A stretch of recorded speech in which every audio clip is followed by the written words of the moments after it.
One can imagine thousands of years ago, human beings, in the midst of the challenges of daily existence in the world, coming to the seashore, or perhaps a mountaintop, or simply out in the fields, and looking into the heavens, and speculating about the existence of God, about the nature of God, about the activity of God, about the relationship between God and humanity.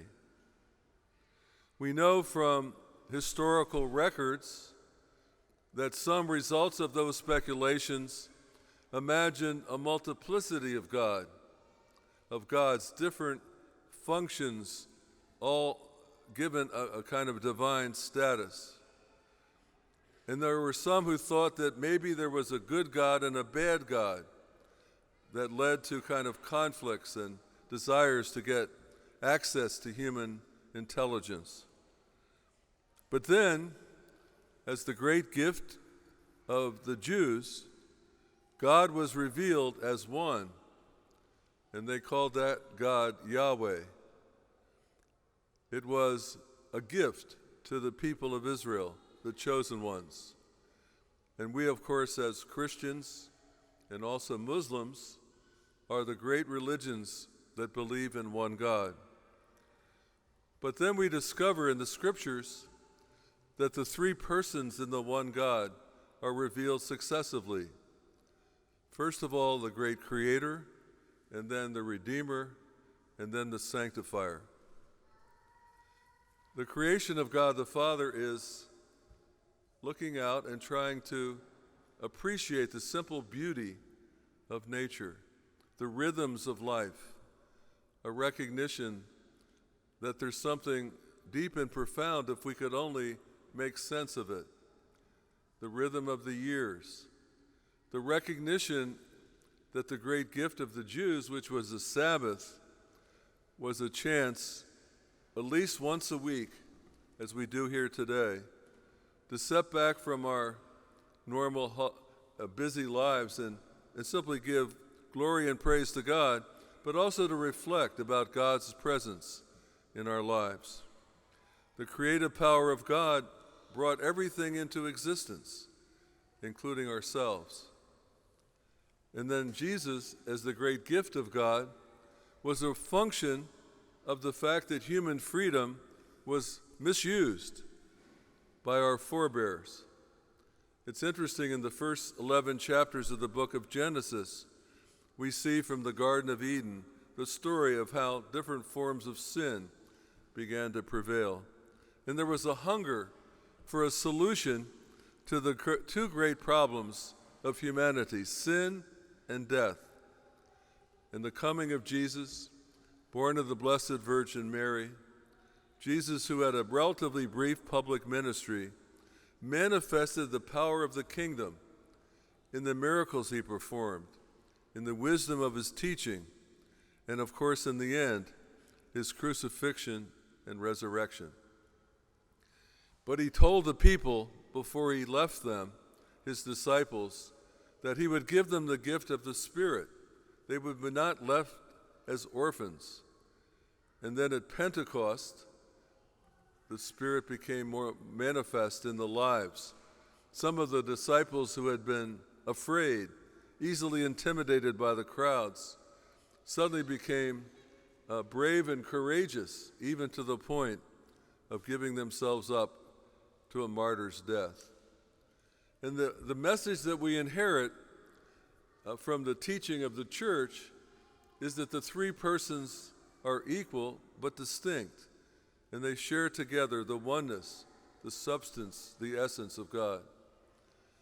It's something that we discover because God is obviously a mystery, and none of us, including me, have the power and capacity to capture the very nature of God.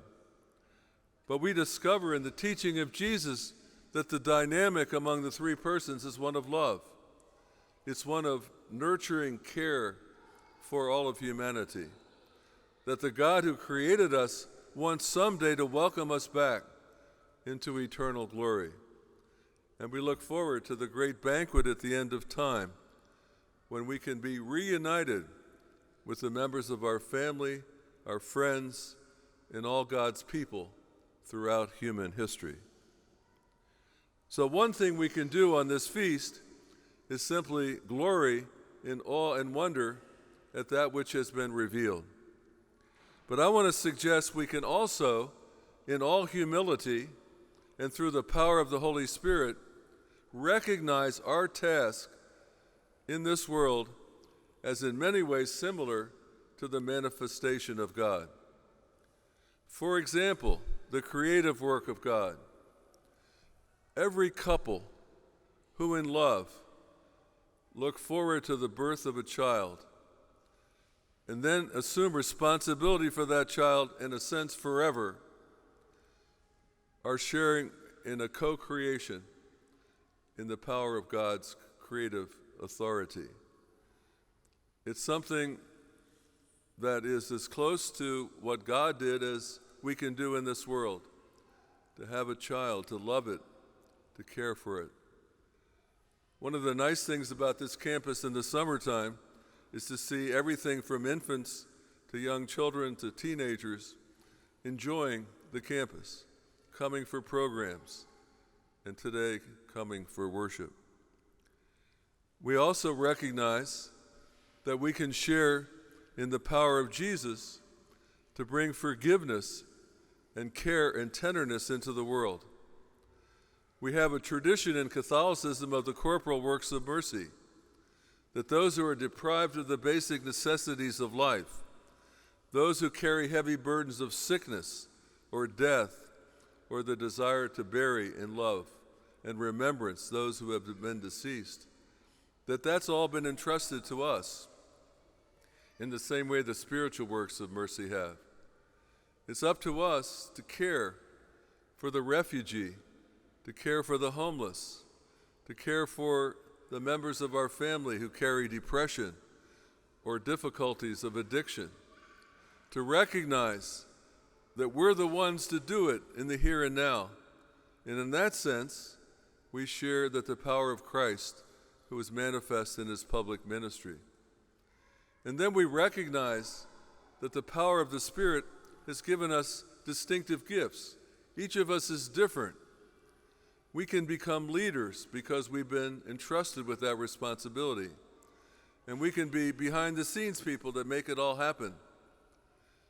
We can bring critique into the life of civil society. We can say, that's not acceptable. This is not the way people should be living. And that's something that people do in different ways, by their voice, by their support for causes, and so on. And we can become people of integrity in the way we live our daily lives. We can become models for one another. And so we can look around and say, well, that's how Christians live. That's what they can do in the workplace. And we can recognize the callings that we have to be a doctor, a lawyer, a business person, a member of the military, a teacher, someone who practices the various professions or simply does important jobs day by day, a housewife and mother, a father. I mean, all these tasks are entrusted to us, and the power of the Spirit can allow us to perform these tasks with great skill and devotion. So it's our gift today to celebrate, because of revelation, the very nature of God is revealed to us. But we can also take examples from the way God is manifest in this world and share some of that power through the Holy Spirit that exists in all of our lives as baptized individuals. That's our call as Christian believers, to make a difference, to form communities of belief and service, and to be agents of transformation in the world. That's given to us. We can take confidence that the Holy Spirit of God will be with us as we undertake those tasks.